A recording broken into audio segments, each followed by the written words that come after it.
what's up? Welcome back to the channel. Welcome back to another video. This is Autofly. My name is Gautam Hevle, and today we have a very special guest with us. This is a series, What's Your Story? And we are going to talk about a very special build, which is rare, very rare, I would say. And this car is one of the most loved cars, and a lot of people are doing project cars with this particular car, which we're going to reveal in a bit. But first of all, we have Nomaan with us. Hi. He's a doctor, by the way. And so Nomaan, just tell our viewers of what you do and what you study. Basically, I've completed my MBBS and I'm pursuing my post-graduation right now in orthopedics. Yeah, that's about it as of now. Until now. But there's a little side thing which he does, and that passion is cars. And as you know, we are all about cars. So what got you into this whole space and this passion of cars? The entire car fanatism was brought into my mind and my heart by my dad. He's always been a car guy, into Porsches, into JDMs. So growing up, I've always seen him do stuff with cars. That's what got me into the craze. Like, I want a manual rear wheel drive car. It's always been the dream. Yeah. So that's how I got into this. My first rear wheel drive car. Awesome. And as far as I know, you have an insane collection in your garage as well. So yeah. Maybe give us a little sneak peek of what you have. So as of now, we own the E46, the F-Type, which is a supercharged V8, and the R8, which is a V8 version. Wow. Insane cars for sure. But now let's get down to the crux of it. This car, and this is the E46. Now, there's a lot of things going on in this car, and I don't think any of it is stock or marginal parts are stock. Most of it has changed. So now let's actually talk about what you've done to this car. So let me which year this car is from? So this car is a 2000 manufacture. It's a pre-facelift E46 318i. So the stock had a 2-liter inline-4 engine. We've swapped the engine. Let me show it to you. Yeah. So as of now, it's running a 2JZ GE, which is the first generation, the non-VVT one. So we've swapped the engine. Basically, it's running a stock ECU. We bought the engine, and it has an aftermarket cold air intake system and a header system. Oh. So the headers and the downpipe are from Automec, and the end can is from HKS. Wow. Apart from that, just the radiator work and basic stuff. To make sure that this car runs smoothly. Yeah. Now, I'm sure all of you know the 2JZ is one of the most loved and tuner-friendly engines in the world, I would say, and it's taken the world over. And think about putting a 2JZ, which is a JDM engine, into an E46 is an insane idea. But of course, the engine is awesome, and this car is awesome as well. So this car is actually a rear-wheel drive manual car, so that's a lot of fun. What kind of power are you pushing approximately? So as of now, the stock power is 235, but since we've done the exhaust, the intake and the boring, it should produce around 240 to 250 horsepower. And from what I understand, you already told me that you've rebored this engine, right? Yeah. So we had to do that because the gasket had blown up earlier. Okay. But then, yeah, part and parcel of the game. Part and parcel of the game, for sure. So what's the idea behind this car? Why did you think, okay, I want to put a 2JZ into an E46? So the whole part was, I was just going through this car community page for E46 in the US. I was just going through projects. Like, such a lightweight car, weighing around 1300 kg with this engine, which was basically the holy grail of JDM. Yeah. And being like a robust engine, it was the safest bet to put it in a BMW. Yeah. After all, it's a heart of Toyota. So, yeah, it was initially built with the mindset of drifting the car. Okay. But later on, I switched it to track setup. That's how we got the coilovers and everything. Okay. It's still in the process, not yet done. Might go again for the drift setup as well. Never know. But that's how it always is, right? I yeah. mean, it's an addicting thing. It's a money pit for sure, but it's, I think it's worth it. Yeah. I mean, definitely. if you have the passion for it, it's definitely totally worth it. Yeah. So in terms of, now I think the most important thing here is, I'm sure there have been a lot of challenges during this build, and I think you told me it's taken about 2 years. Yeah. So could you just run through actually what, like, you know, the most insane things that you had to face when you built this? So we procured the car in May 2019, I guess. 2019 or 2020. Just COVID had just begun. I never really saw the car. I just bought the car. The car got down from Bangalore at AR Motorsports. The car was standing there still, garage is closed, I can't see the car. So while the car was standing still, they were doing basic maintenance and everything. This idea came up, let's change the engine. So fortunately at the same moment, this engine got available. Okay.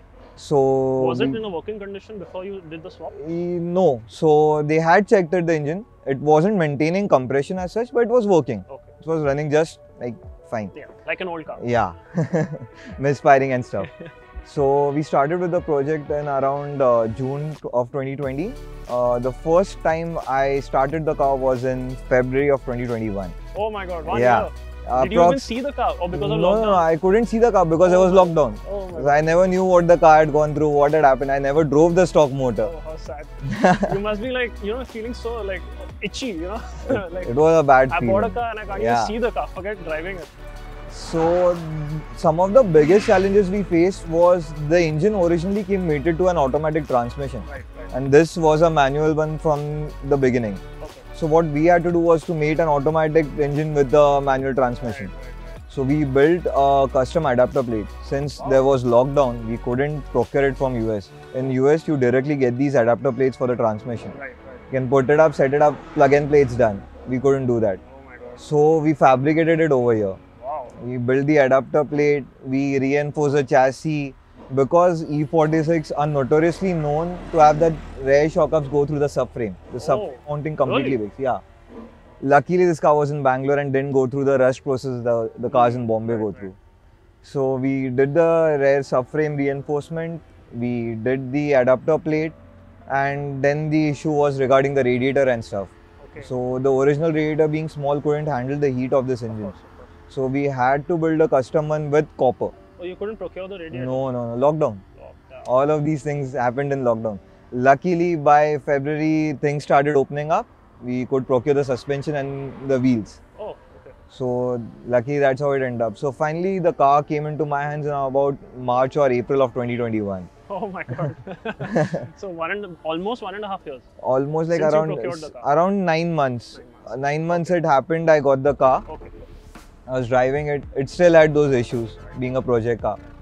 Then in the month of September 2020, the gasket blew. The engine again went into rebuild phase. So it took another 3-4 months. And after those periods of 3-4 months, finally I opened the throttle up on this car in the December of 2021. December 2021. 2021. Wow. Yeah. Long time. So it's been like 7-8 months. I've finally got to enjoy the car the way it is. Planning to do some upgrades. Let's see how that goes. That's going to be exciting and hopefully soon. But now, I think now what's interesting is if someone actually wants to do such a project, what should they keep in mind before even starting? Forget, of course, procuring the car is one of the most challenges nowadays because it's insane. Yeah. Everyone wants a project car nowadays. But what's the most important thing that someone should keep in mind, before planning this? So, what are you thinking about it? Thinking about it, these cars comes with their own set of problems. The engines, the cars, being 20 years old, you can't really do anything about it. The issue being that you have to be ready. This shouldn't be your first car. You should have a backup daily drive. You can't daily drive this thing. So only when you have that kind of money in the pocket is when you can go for this. Yeah. Secondly, you might think that being an old car, it's cheap and you can get it done in like under 10 lakhs, but that isn't how things work. Really? Yeah. So when I started with the build, I was taking out quotations from n number of people like KS Motorsports and I think Sushila. I got a quote of more than 20 lakhs from both of them. Like, yeah, I was shit scared. What have I gotten into? And that's without procuring the car. That's without the car. Yeah. Luckily at AR Motorsports, the quotation matched. But unfortunately, I had to go for the non-turbo variant of the engine because of the finances. Right. So I ended up doing the entire, with the car, the entire build has cost me around 15 lakhs. That's not bad. Yeah. Actually, that's not too bad. That's not bad, luckily. Luckily. But I think now if someone plans to do it, prices have skyrocketed now. Definitely. Car prices, everything. Yes. Now even used cars is The second-hand market has gone boomed up. Yeah. So be prepared for an expensive build. So yeah, that's what's important. So when the car market hadn't boomed up, this car you could buy in the market for like 4 lakh, 4.5. That's what I procured this car for. Now because of COVID and people going into old cars, this has rocketed to about 8-10 lakhs. Yeah. It's all the hype. That's the main hit actually. Yeah. Because you're spending 8 lakhs for a 20-year-old car. Yeah, it and doesn't justify it. And you put another 15 lakhs in it. I mean, of course, passion is passion, but I mean, everything costs money, right? So yeah, but I think at the end of the day, it's like it puts a smile on your face. Right? That's what's important. For what it costs, it's worth it. Yeah. And just moving on from the engine, what kind of brakes and what kind of setup on the suspension? It's running a stock brake with upgraded brake pads from EBC. Okay. We are running D2 track setup coilovers, which are adjustable. We are running 437M performance wheels with Pirelli tires. Apart from that, we've done a custom audio setup. That's the only thing, and the interior work. Yeah. Awesome. It's very much in the process. Hopefully someday you guys get to see the entire build complete. Yeah, hope so. So is this your first project or? So this isn't my first project car. I started out in 2018 with a Swift, the petrol one, as everyone was at that time. I've gradually moved upgraded cars. So the pick of the lot would be a Honda Prelude 4th generation and a Mark 1 VRS, which I've owned prior to this. So the Prelude was an uphill task. Faced loads of problems. Yeah, like I was stuck on these roads for like at least 8 times in the middle of the night. The car had stalled, distributor issues. Oh my god. It was a learning experience, got me into this. Still being a learning experience. But it's always like that, man. As you said, these cars can't be your daily. No, they can't be your daily. You're lucky it works kind of thing. Yes. It has its good days, it has its bad days. Definitely. But when the days are good, they're amazing. Yeah? Okay, so just a little, I just want to also talk about the interior. So maybe you can just run through what you've done inside. So now that we are in the interiors, I think the first thing that stands out is the tachometer, which is huge. But I think if you have a 2JZ engine, you need something like this. So the reason I wasn't actually going to go for it, but the electrical systems of the engine and the car don't match. Okay. So that's the reason we had to go for the aftermarket gauges. Definitely not this big. That's okay. It adds to the character. Yes, definitely. So apart from this, we try to redo the interior, basically the basic touch-up. Then we upgrade the audio system, much needed. You can't always drive fast. You're stuck in traffic, you need the music. Definitely. Rest everything is in, like everything's functioning. Yeah, everything's functioning, everything's stock. It's the original 20-year-old part which was there with the car. And I like how you put little of these stickers just to add a little character to the interiors. But yeah, okay, awesome. So that's about it. I think we've covered most of it, and it was an awesome conversation, so engaging, because this is, I think it's done with a lot of heart and passion, and it shows because it's close to your heart, right? Thank you so much for the compliments and giving me an opportunity to explain my side of story. Thank you for actually giving us the opportunity to hear about it, because I'm sure, it's not an easy thing to do this. Everyone says, oh, I want to do a project car, but at the end of the day, when you actually get to it, you realize what the challenges are. So it's interesting to know. It's a learning curve. Everyone should experience it. Of course. Yeah, it's part and parcel of it. So thank you so much for this. See you in the next one, hopefully with the upgrades. Yes, definitely. And of course, if you haven't checked out our other videos, do that. Click on the bell icon so you get notified every time we upload a video. And of course, like this video and subscribe to the channel. See you guys.